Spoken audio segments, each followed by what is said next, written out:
Buenas tardes, Iglesia Filadelfia, San José y amigos que nos siguen a través de las redes sociales. Dios les bendiga. Es un gozo poder estar compartiendo con ustedes una nueva reflexión bíblica. En esta tarde quiero poner a su consideración el tema alerta sobre la apostasía. Está basado en la bendita palabra del Señor en 2 de Tesalonicenses capítulo 2, los versículos 1 al 3. Como introducción tenemos tiempos peligrosos, que está asimismo basado en 2 de Timoteo, capítulo 3, versos 1 al 5. Allí el apóstol Pablo le dice a su joven discípulo, su amado hijo espiritual, Timoteo, advirtiéndole sobre el peligro del carácter de los hombres en estos tiempos finales, tiempos postreros, dice la palabra del Señor. Dice así 2 de Timoteo, capítulo 3, versos 1 al 5.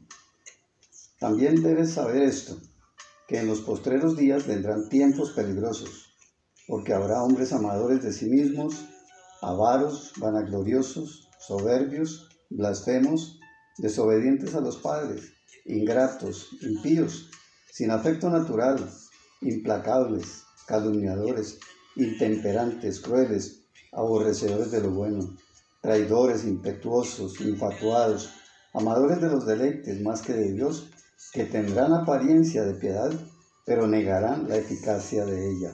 A estos evítalos, le dice el apóstol Pablo al joven pastor de la iglesia de Éfeso, Timoteo. Le dice, primeramente, debes saber. ¿Qué es lo que debe saber un siervo de Dios? ¿Qué significa la palabra saber?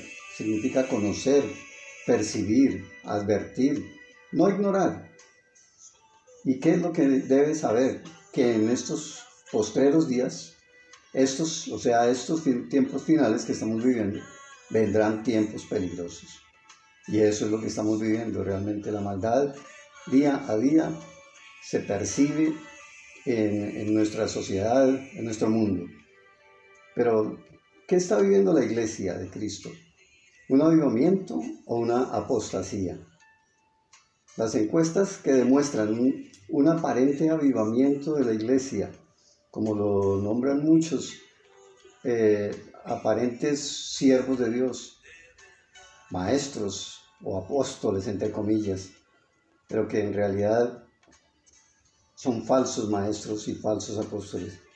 Dice ellos que hay un gran avivamiento antes de la venida del Señor. Profetizan esto y eso es lo que predican en sus iglesias. Pero en realidad la iglesia cristiana evangélica en los últimos años ha sufrido una deserción de muchos de sus miembros, ha sufrido estancamiento.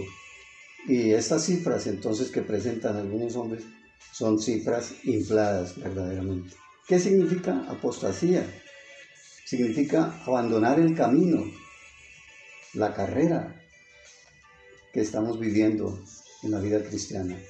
Significa volverse atrás del camino, desertar, como es un término que se usa en el ejército, en la milicia. Significa renegar de la fe en el Señor Jesucristo. Conscientemente se puede hacer o por engaño. Dios mismo lo profetizó en su palabra. El Señor Jesús y el Espíritu Santo lo sigue profetizando en el libro de Hechos de los Apóstoles. A todo el Nuevo Testamento advierte a la iglesia. Estas son señales de la pronta venida del Señor por su iglesia. Como siervos de Dios, la iglesia tiene la gran responsabilidad y todo predicador del Evangelio es saber esto, saber esta verdad para advertirlo a la iglesia del Señor Jesucristo. El apóstol Pablo reconoció esa responsabilidad e instruyó a su discípulo amado Timoteo, joven pastor de la iglesia en Éfeso. Dice así la palabra del Señor entonces, que hay una multiplicación de la maldad, viendo en 2 de Timoteo, capítulo 3, versos 2 al 5 que veíamos. Dice, porque habrá hombres amadores de sí mismos, avaros, vanagloriosos, soberbios, etcétera, etcétera. ¿Qué dicen estos falsos maestros y falsos apóstoles? Dice en el versículo 5, dice que tendrán apariencia de piedad, pero negarán la eficacia de ella. A estos debemos evitar, nos dice el Espíritu Santo. Significa que debemos, ¿qué significa evitarlos? Significa contradecirles sus mentiras, rechazarles sus razonamientos mentirosos y sutiles, engaños, enseñanzas que enfatizan los métodos humanos, la psicología, la filosofía, la aparente ciencia, etc. Dejan de lado, dejan atrás el verdadero poder sobrenatural de Dios, el poder del Espíritu Santo, para enfocarse en un poder humano, en el poder de la ciencia humana, de la filosofía, poder de los hombres. Son amadores de sí mismos, dice la palabra, que son, porque habrá hombres amadores de sí mismos, avaros, vanagloriosos. Amadores de sí mismos significa que son egoístas, centrados en sí mismos, en el yo. Se han hecho a sí mismos dioses, todo lo contrario a lo que Dios ordena. ¿Qué Dios nos enseña en su palabra? ¿Qué nos ordena? Que necesitamos morir a nosotros mismos y no vivir egoístamente. ¿Qué significa avaros? Amantes al dinero, codiciosos, como lo dice en 1 Timoteo, capítulo 6, de los versículos 9 al 10. Dice que los que quieren enriquecerse caen en tentación y lazo, porque raíz de todos los males es el amor al dinero, dice el apóstol Pablo, inspirado por el Espíritu Santo. Tenemos como ilustración las iglesias en Estados Unidos, algunas iglesias que han caído en el falso evangelio de la prosperidad. Es lo que predican, una aparente prosperidad, pero ellos se refieren a los bienes materiales, a las posesiones, al dinero, al poder de las riquezas. Y la avaricia es uno de los pecados más propagados y dañinos de la humanidad. Ha sido infiltrado y ha contaminado a la iglesia del Señor. ¿Cómo protegernos de la apostasía? En 2 de Tesalonicenses, ahí antes del libro de Timoteo, encontramos segunda epístola del apóstol San Pablo a los tesalonicenses. En el capítulo 2, de los versículos 1 al 3, dice así el Espíritu Santo a la iglesia.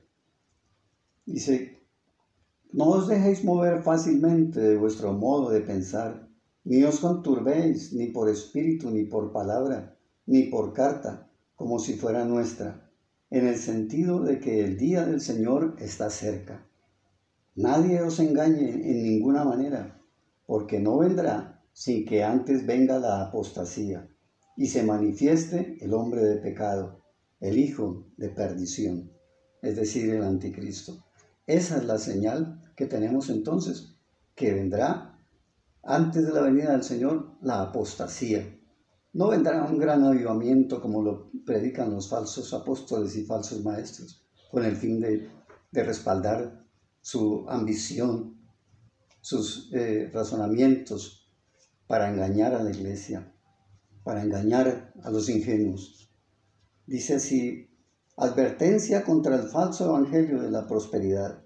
En 1 de Timoteo, capítulo 4, 1, verso 1, dice el Espíritu Santo, pero el Espíritu dice claramente que en los postreros tiempos algunos apostatarán de la fe, escuchando a espíritus engañadores y a doctrinas de demonios. El Espíritu Santo está ahí advirtiéndonos a través del apóstol Pablo, confirmando la profecía del Señor Jesús, que dijo en Mateo 24, de los versículos 10 al 13, mirad que nadie os engañe, dice el Señor Jesús. Algunos apostatarán de la fe, escuchando a espíritus engañadores, dice el apóstol Pablo. Y el Señor dijo, y por haberse multiplicado la maldad, el amor de muchos se enfriará. Entonces, tenemos que estos falsos maestros y falsos apóstoles, ¿qué es lo que predican? doctrinas de demonios, el falso evangelio de la prosperidad. ¿Esto es un verdadero avivamiento o es que son muy avispados? Más bien, lo que les gusta oír a la gente. Ellos saben qué es lo que les gusta oír a la gente. Y estos engañadores lo saben hablar para atraer a las multitudes. ¿Cómo hacer riquezas materiales? Poseer bienes, dinero, poder, fama y prestigio, reconocimiento de hombres, etcétera, etcétera. Este falso evangelio de la prosperidad contradice lo que dice la palabra de Dios. La sana doctrina, la sana enseñanza. En 1 Timoteo, capítulo 6, versos 3 al 10, nos habla de que debemos tener piedad y contentamiento. Pero dice desde el versículo 3, si alguno enseña otra cosa y no se conforma a las sanas palabras de nuestro Señor Jesucristo y a la doctrina que es conforme a la piedad, está envanecido, nada sabe y delira acerca de cuestiones y contiendas de palabras, de las cuales nacen envidias, pleitos, blasfemias, malas sospechas, disputas necias de hombres corruptos de entendimiento y privados de la verdad, que toman la piedad como fuente de ganancia. Apártate de los tales, dice el apóstol Pablo. El Espíritu Santo inspiró a este siervo de Dios para advertir a la iglesia acerca del falso evangelio de la prosperidad. Y el Señor Jesús dice en Mateo 6:33, mas buscad primeramente el reino de Dios y su justicia, y todas estas cosas os vendrán por añadidura. Amén. Tenemos el ejemplo de un hombre que lo tuvo todo. La persona más rica, sabia y exitosa de todos los tiempos, y especialmente de su tiempo. Vemos la vida del rey Salomón, el hijo de David, como este hombre fue un ejemplo, pero un ejemplo negativo, habiendo sido un gran hombre llamado por Dios, privilegiado. Vamos a leer una semblanza del rey Salomón. Dice que fue la persona más rica, sabia y exitosa de su tiempo. En la primera parte de Primera de Reyes, los capítulos 2 al 10, describe a un hombre que recibió la vida en una bandeja de plata. El joven Salomón creció en el palacio real. Salomón llegó a ser el rey de Israel y recibió de Dios el don muy especial de la sabiduría. Se le consideró al hombre más sabio del mundo, deslumbró al mundo de su época. De todos los logros de Salomón, hay uno que se destaca por sobre todos los demás. Construyó el templo de Dios, el mejor edificio del mundo hasta aquel entonces.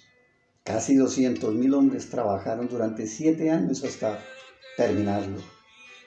Pero a pesar de los éxitos del rey Salomón y su reinado, es triste reconocer que hacia los finales de su vida, cuando llegó a viejo, llegó a caer muy bajo, y su caída llevó, posteriormente a su muerte, a que su reino se desmoronara. La segunda mitad del libro de Primera de Reyes describe el lamentable proceso de desmoronamiento, la división del reino. ¿Qué fue lo que falló? ¿Cómo llegó a suceder? ¿Cómo pudo la nación más vital, rica y satisfecha desbarrancarse tan desastrosamente en solo una generación?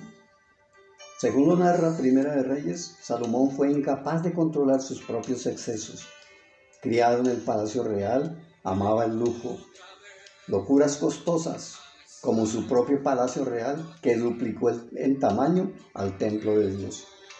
La misma extravagancia se manifestó en su vida amorosa. Se casó con la hija del faraón de Egipto, una alianza militar en quien confió más que en Dios.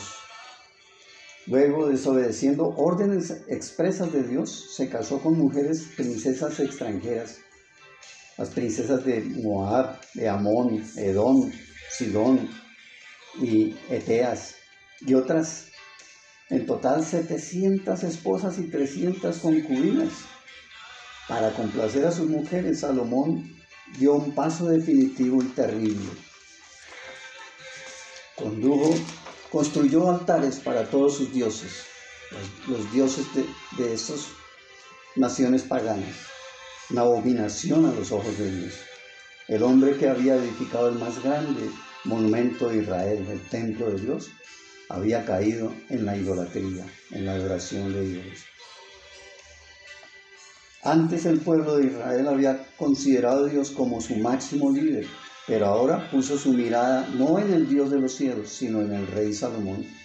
Este se había convertido en el único líder religioso de la nación, y cuando éste se desbarrancó y cayó, la nación entera se desbarrancó con él. Salomón comenzó con todas las ventajas de la riqueza, el poder y la sabiduría, pero la escritura en Primera de Reyes llegó a una conclusión triste y trágica. E hizo Salomón lo malo ante los ojos de Jehová, y no siguió cumplidamente a Jehová como David su padre. El Señor Jesucristo mismo dio el veredicto final sobre Salomón y su obsesionada búsqueda de gloria al señalar a un sencillo pero hermoso lirio silvestre del campo. El Señor Jesús dijo: ni aun Salomón, con toda su gloria, se vistió así como uno de ellos. En Mateo 6:29. Qué triste conclusión de la vida de un hombre que empezó bien, pero permitió la apostasía en su vida.